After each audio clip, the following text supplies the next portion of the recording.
오늘 본문의 말씀을 가지고 가장 고상한 지식이라는 제목으로 말씀을 나누겠습니다. 오늘도 옆 사람과 한번 인사하겠습니다. 잘 오셨습니다. 또 한번 인사하겠습니다. 오늘도 은혜 받으세요. 오늘 가장 고상한 지식, 가장 최고의 지식이죠. 세상에서 감당할 수 없는 가장 위대하고 또 가치가 있는 지식을 이야기합니다. 잘 알고 계실 것입니다.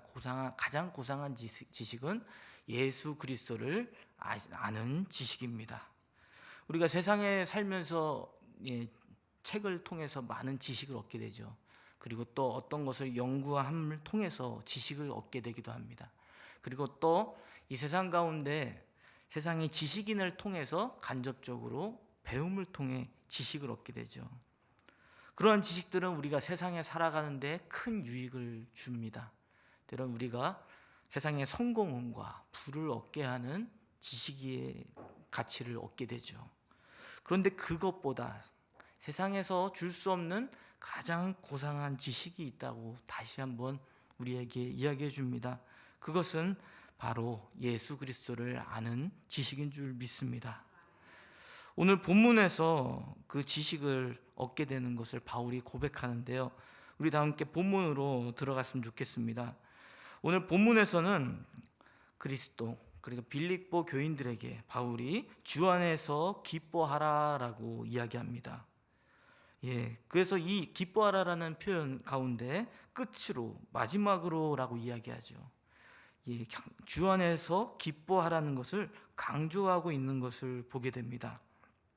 앞선 빌립보서는 바울이 로마 감옥에 갇혀 있는 상황에서 기쁨의 서신으로 알려져 있는 것을 우리는 알고 있죠.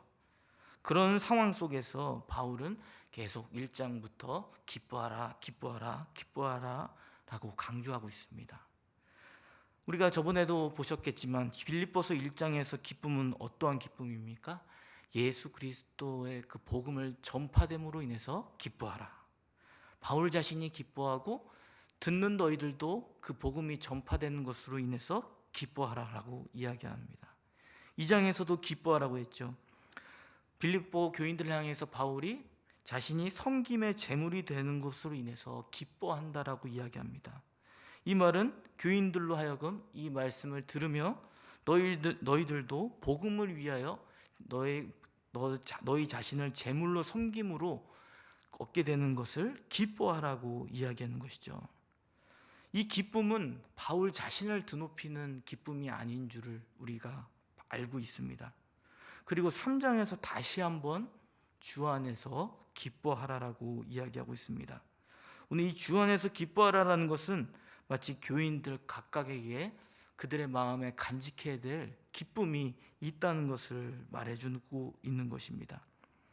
때로는 그들이 어떠한 상황과 형편에 처함으로 인해서 기쁨을 잃어버릴 수 있지만 기뻐하라는 것이죠. 참 이 기뻐하라는 이 명령이 되게 모순적입니다. 자연적인 우리의 모습들 있잖아요. 우리가 어려운 일들을 겪고 또 힘든 상황에서 제가 한번 여러분에게 위로의 말씀을 전한다고 생각해 보십시오. 주 안에서 그냥 기뻐하십시오. 이런 말을 듣는다면 여러분은 위로가 되시겠습니까? 그럼에도 불구하고 바울은 명령합니다. 주 안에서 기뻐하라. 이 말은 무엇입니까? 우리의 상황과 형편과 내 내적 상태에서 오게 되는 기쁨이 아니라는 것이죠. 이것은 주님으로부터 오는 기쁨이라는 것입니다. 주님으로부터 오는 기쁨을 우리가 가질 수 있다는 것이죠. 저도 예전에 저희 부모님이 쓰던 그 카렌스가 있었는데 그 차를 운전하다가 좀 실수를 해서 사고가 났습니다. 그 사고가 났는데 제 차가 이제 트럭이랑 받게 됐는데 제 차가 거의 폐차 수준으로 이렇게 망가지게 되었습니다. 그래서 폐차를 시켰고 저는 이제 차가 없어지니까 되게 걱정을 많이 했죠. 근데 또 한편엔 감사해야 되는 거는 차가 폐차될 정도로 망가졌는데도 제 몸은 멀쩡한 게 또 한편에는 감사한 일인 것 같습니다.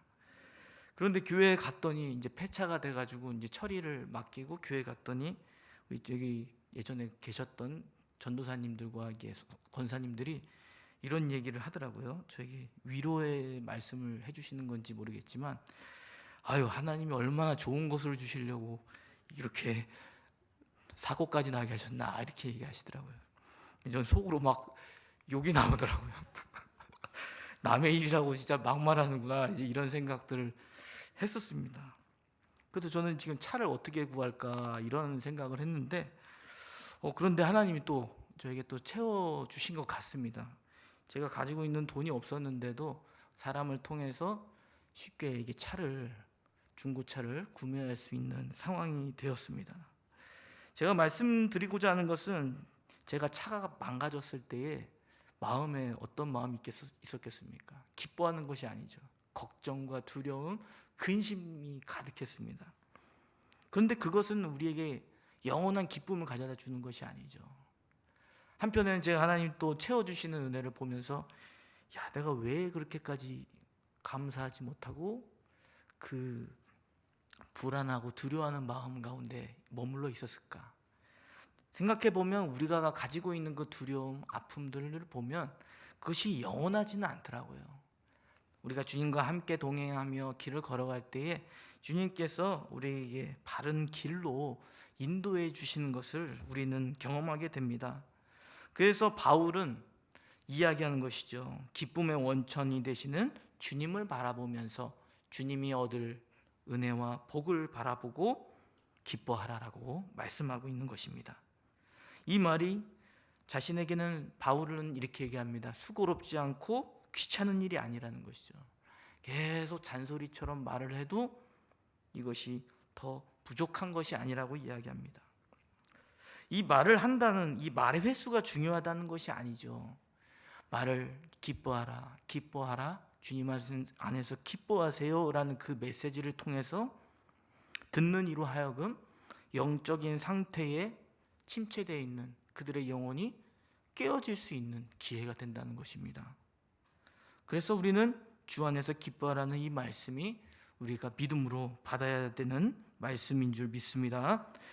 그래서 2절에 주 안에서 기뻐하지 못하게 되는 원인에 대해서 이야기하고 있죠. 우리 다 함께 2절 말씀을 읽겠습니다. 시작. 개들을 삼가고 행악하는 자들을 삼가고 몸을 상해하는 일을 삼가라. 아멘. 오늘 주 안에서 기쁨을 앗아가게 하는 이들을 소개합니다.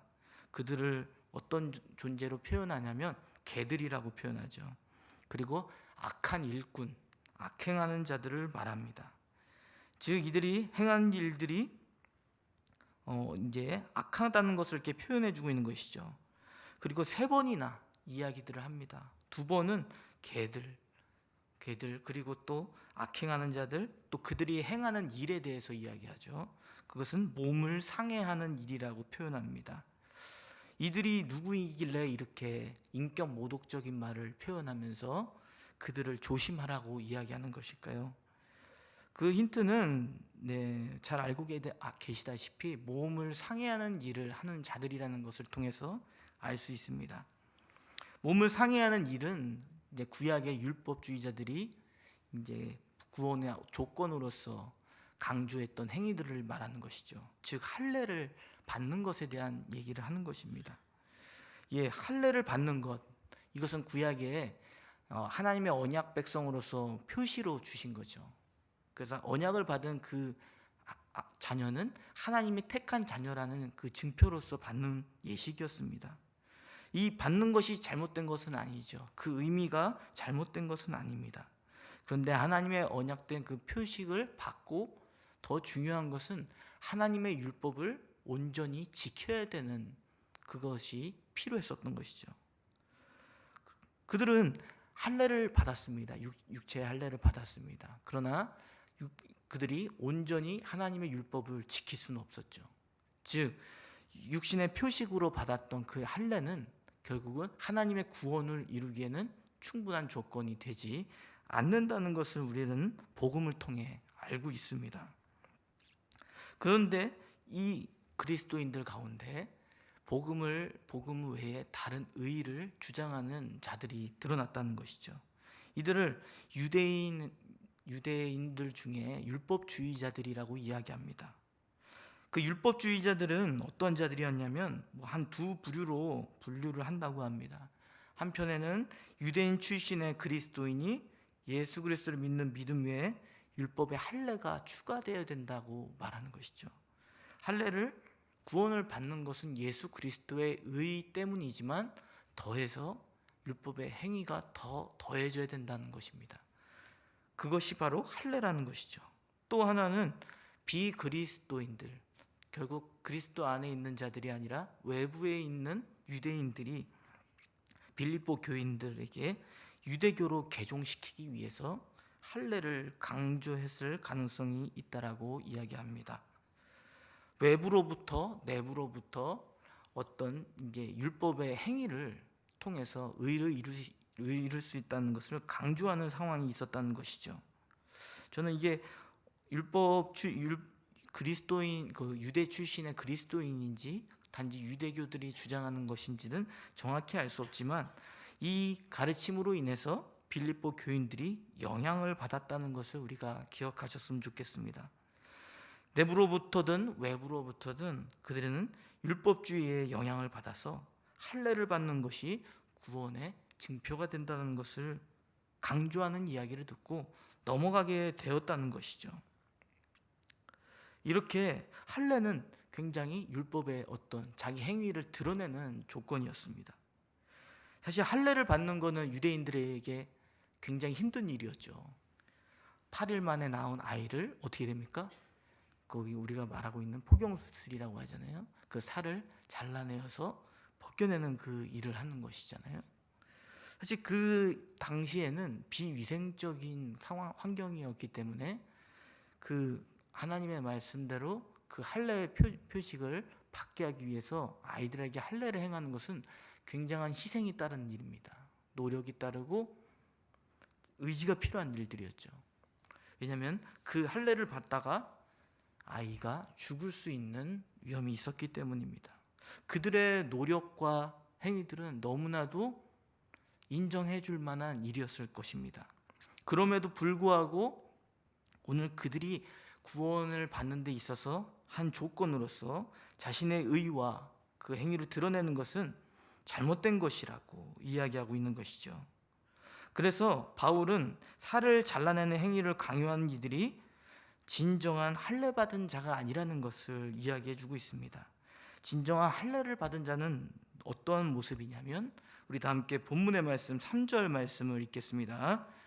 시작. 하나님의 성령으로 봉사하며 그리스도 예수로 자랑하고 육체를 신뢰하지 아니하는 우리가 곧 할례파라. 아멘.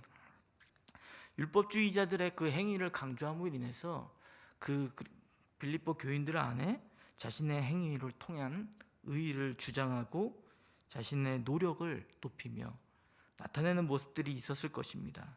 그런데 바울은 진정한 할례 받은 자는 무엇이라고 이야기하냐면 마음과 입과 귀 모두의 할례를 받은 자라고 이야기합니다. 바울이 말하는 진정한 할례파의 모습을 우리 3절에서 이야기해 주고 있잖아요. 그런 자들의 모습은 어떠하다고 이야기합니까? 예수 그리스도를 믿는 자에게 주시는 성령의 지배를 받으며 성령님으로부터 활력을 얻고 섬기는 자들이라고 이야기합니다. 그리고 그들의 입에서는 오직 예수 그리스도만을 자랑하는 모습이 있다는 것이죠. 또한 예수 그리스도를 자랑하기 위해서 자신의 육체로 신뢰할 만한 모든 것을 버리는 자들이라고 이야기합니다. 우리는 예수 그리스도 안에 그 기쁨을 누릴 수 있는 존재입니다.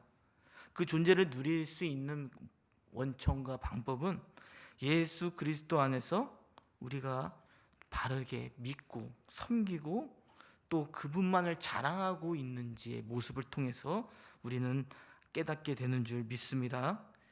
그래서 우리가 노력하고 이루어가는 성취가 아무리 크다 하더라도 그것은 그리스도 안에서 기뻐할 수 있는 그 기쁨과는 별개의 것이죠. 기쁨의 원천은 우리 자신의 행위와 사랑으로 인해서 얻게 되는 것이 아닙니다. 기쁨의 원천은 주님 안에서 있을 때에 가능하다는 것이죠. 우리의 삶의 방향이 우리에게 집중이 되는 것이 아니라 예수 그리스도에게 집중함으로 말미암아 그분을 통해서 그분을 위해서 삶을 살아갈 때에 기쁨을 누릴 수 있다는 것입니다. 우리가 그리스도 안에서 누리는 기쁨에 누리지 못하는 근원적인 문제는 무엇입니까? 그것은 우리의 어떤 행위를 보기 전에 우리 행위를 통해 하나님의 의의 기준에 도달하지 못하면서도 도달한다고 생각하며 스스로 교만한 상태에 있는 모습이라는 것을 우리에게 알려줍니다. 우리 안에 교회 안에서 여러 문제와 갈등이 있습니다. 그러나 가장 치명적이고 위험한 것은 자신의 노력과 행위를 드러내고 자신이 어떠한 하나님께 인정할 만한 지위가 되었다라고 스스로 자부하는 교만한 상태인 줄 믿습니다. 그래서 우리는 이야기를 많이 하죠. 저도 이런 얘기를 많이 듣는데 우리는 왕년의 얘기를 많이 하잖아요. 내가 왕년에는 이렇게 했고 정말 하나님을 진짜 직접 만났고 음성을 들었고 이런 이야기를 많이 우리가 하잖아요. 그런데 지금 그 왕년의 내용이 자칫하면 오늘 말씀대로 우리의 의의 기준이 돼서 마치 내가 하나님 앞에 어떤 영적 수준에 도달한 자인 것처럼 취급할 수 있다는 것을 우리가 생각해 봐야 할 것입니다. 왕년의 경험과 우리의 신분 또 우리가 가지고 있었던 교회 안에서의 업적이 예수 그리스도를 바라보고 그 안에서 기쁨을 누리고 있는데 방해가 될 수 있다는 것을 기억하시기를 바랍니다. 오히려 우리가 과거에 우리의 행했던 행적을 자랑할 것이 아니라 지금의 현재 내가 예수 그리스도의 의를 붙들며 주님을 위해 봉사하고 있는가, 다른 것을 보지 않고 나의 육신의 것을 신뢰하지 않고 주님을 자랑하며 섬기고 있는지를 돌아봐야 할 것입니다. 저 여러분이 그런 상태에서 그런 영적인 상태에 머물며 주님을 섬기며 나아가시는 저와 여러분이 되시기를 바랍니다.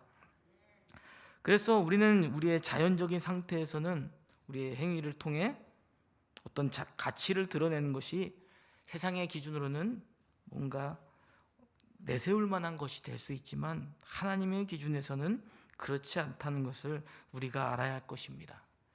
그러면서 바울은 오늘 본문 4절에서 6절까지 빌립보 교인들에게 율법주의자들이 강조하는 그 육신에 신뢰할 만한 요소들이 자기에게도 있다라고 말하고 있습니다. 잘 알고 계시다시피 육신에 신뢰할 만한 것들, 율법주의자들이 말하는 율법의 할례를 받았다고 이야기하죠, 바울은. 그리고 가말리엘 문화에서 엄격한 율법의 훈련을 받은 자라고 이야기합니다. 그리고 바리새파라고 이야기하죠. 바리새인들은 어떠한 뜻을 갖고 있습니까? 불리하고 또 구별된 존재라고 스스로 여기는 자들이죠. 그래서 지나치게 하나님의 율법을 지키기 위해서 전통을 만들며 끊임없이 그 행위들을 강조하고 자신의 의를 드러내는 역할을 했습니다. 이런 말을 하는 이유는 무엇일까요? 특별히 빌립보 교인들에게 이러한 말을 하는 이유는 무엇일까요? 그것은 육신에 관하여 신뢰할 만한 것이 바울에게도 있다는 것을 말하면서 율법주의자들이 주장하는 그 의의 자랑을 무마시키게 하기 위한 목적을 가지고 있습니다. 마치 바울이 어떤 율법주의자들이 말하는 어떤 그런 경건하고 의로운 그런 수준에 이미 도달해 있는 자로서 자신을 드러내는 것이죠.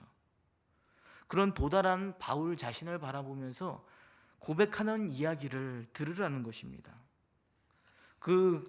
바울이 고백하는 이야기가 바로 무엇이겠습니까?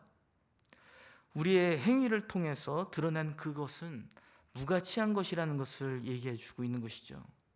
오히려 그 상태에 있는 것, 영적 교만의 상태로 인해서는 우리는 예수 그리스도께 집중하지 못한다는 것을 우리에게 이야기해 주기 위해서 이 말씀을 전하고 있는 것입니다.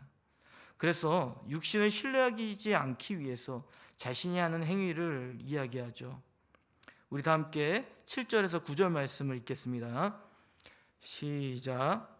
그러나 무엇이든지 내게 유익하던 것을 내가 그리스도를 위하여 다 해로 여김뿐더러 또한 모든 것을 해로 여김은 내 주 예수 그리스도를 아는 지식이 가장 고상하기 때문이라.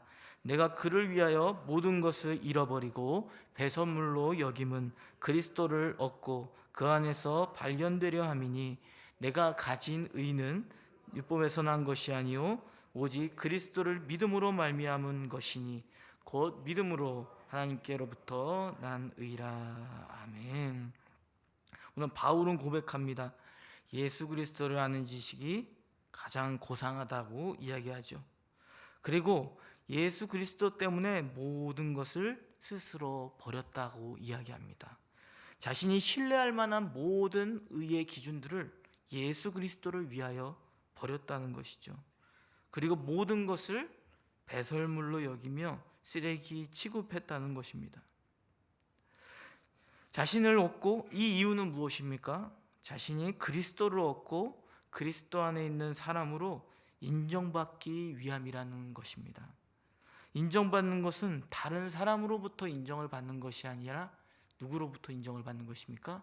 예수 그리스도로 말미암아 하나님께 인정받는 자로 서기 위함이라는 것이죠. 바울은 이야기했습니다. 예수 그리스도를 믿기 전에, 회심하기 전의 모습을 이야기했습니다. 그는 매우 율법에 능통한 자였고 율법의 행위를 통해서 자신의 의의를 드러내는 자였습니다. 그러나 반대로 그의 마음은 영적 교만함으로 가득하여서 어떠한 일을 했습니까? 교회를 핍박하는 자였다고 이야기합니다. 자신의 노력을 통해서 오히려 자신의 의의를 드러내기 위해서 예수 그리스도의 의의를 드러내는 자들을 박해하는 자리에 섰다는 것을 이야기해 주고 있는 것이죠. 그래서 바울은 고백하고 있는 것입니다. 예수님을 믿기 전과 예수 그리스도를 믿음으로 주 안에 있는 그 영적인 상태가 어떠한지를 너무나도 잘 알기 때문에 모든 것, 이 세상에서 누릴 수 있는 모든 자신의 의와 또 명예와 또 그 높임받을 신분들을 버리겠다는 것이죠. 스스로 자초해서 버리겠다라고 말하고 있는 것입니다. 단지 버리는 것이 답안이 아니겠죠. 이것은 그것을 나의 자랑을 대신해서 대체할 수 있는 유일한 분이 계시기 때문이죠. 그분은 바로 누구십니까? 우리에게 하나님의 의를 얻게 하게 하시는 예수 그리스도께서 계시기 때문이라는 것을 우리에게 이야기해 주고 있습니다. 그래서 바울은 고백하는 것이죠. 예수 그리스도를 아는 지식이 가장 고상하기 때문이다. 그리고 그 고상하다는 것은 이 세상에 줄 수 없는 가장 최고의 가치로 여긴다라고 고백하고 있는 것입니다. 이 지식, 우리는 이 지식에 대해서 되게 부정적인 그런 이미지를 가질 때가 많아요. 왜냐하면 교회 안에서도 하나님의 말씀을 공부하는 데 있어서 때로는 그 지식이 자칫 분별력이 없어서 자신의 의의를 드러내는 그런 역할과 기능을 하기 때문입니다. 그래서 우리는 지식에 대해서 되게 부정적인 이미지를 가지고 있죠. 그런데 세상의 지식은 우리를 교만하게 하고 우리를 높이게 만드는 그런 특징들을 갖고 있지만 예수 그리스도를 아는 지식은 우리의 자신을 더 낮아지게 하고 우리 죄인됨을 드러내게 하는 지식입니다. 그래서 이 지식을 깨달은 사람들은 단지 이론으로만 알고 있는 것이 아니죠. 이것은 인격적인 만남으로 갖게 되는 지식인 것을 우리는 압니다.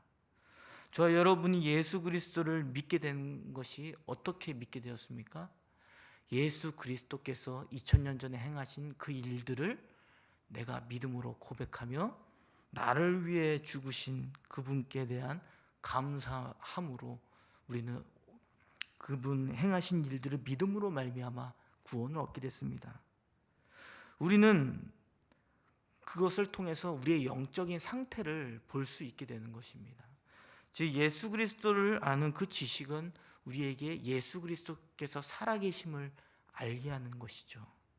그리고 살아계신 예수님이 나를 위해서 행하신 일들이 나의 죄의 문제로 인한 것이라는 것을 깊이 깨닫게 하며 그것을 감사함으로 우리가 주님의 그 예수 그리스도께서 행하신 의를 바라보고 나아가는 모습이라는 것을 우리는 기억해야 할 것입니다. 그래서 예수 그리스도를 아는 지식은 머리로만 얻게 되는 지식이 아니라 인격적으로 예수님을 만나게 하는 지식인 줄 믿습니다. 그래서 바울은 이렇게 고백했습니다. 우리 갈라디아서 2장 20절 말씀을 다 함께 읽겠습니다. 시작. 내가 그리스도와 함께 십자가에 못 박혔나니 그런즉 이제는 내가 사는 것이 아니요 오직 내 안에 그리스도께서 사시는 것이라. 이제 내가 육체 가운데 사는 것은 나를 사랑하사 나를 위하여 자기 자신을 버리신 하나님의 아들을 믿는 믿음 안에서 사는 것이라. 아멘. 오늘 바울은 고백합니다. 2000년 전에 역사적으로 예수님께 이 땅 가운데 오셔서 행하셨던 그 십자가의 일, 그것을 믿음으로 말미암아 나는 2000년 전에 예수님이 십자가에 못 박힐 때 나도 같이 죽었다라고 이야기하고 있습니다. 예수님을 믿기 전에 옛사람의 모습은 다 죽었다는 것이죠. 구원받지 못하는, 즉 자신의 의를 드러내는 그 삶의 모습으로 얻게 될 나의 저주된 모습들은 다 예수님의 그 십자가의 형벌 가운데 다 죽게 되었다라고 이야기합니다. 그래서 나는 이제 예수 그리스도 안에서 그분이 주시는 구원과 또 구원으로 이끌어 주시는 그 은혜로 말미암아 살아간다고 이야기하는 것이죠. 이처럼 그리스도를 아는 지식은 우리에게 참된 영적인 상태를 일깨워주게 합니다. 자연적인 상태에서는 발견할 수 없는 그 지식을 하나님께서 우리에게 알려주시는 것이죠. 저와 여러분은 바울의 이 고백처럼 예수 그리스도를 믿음으로 말미암아 예수 그리스도께서 2000년 전에 행하셨던 그 십자가의 일, 그 죽으심이 우리의 죽음이 된 줄을 믿으시기를 바랍니다. 그래서 우리는 그리스도 안에서 예수님이 십자가에 못 박혀 죽으실 때 우리의 죄된 모습들은 다 죽었습니다. 그래서 우리는 더 이상 죄 가운데 살아가는 것이 아니라 주님이 주시는 구원을 바라보며 주님을 위해 사는 데 집중해야 하는 것이죠. 오늘 말씀을 맺겠습니다. 우리가 자연적인 상태에서는 율법주의자들처럼 자신의 의를 주장하고 자랑하는 삶을 살게 될 수 있습니다. 그렇게 될 때에 우리 자신을 하나님의 그 예수 그리스도를 아는 지식으로 채우시기를 바랍니다.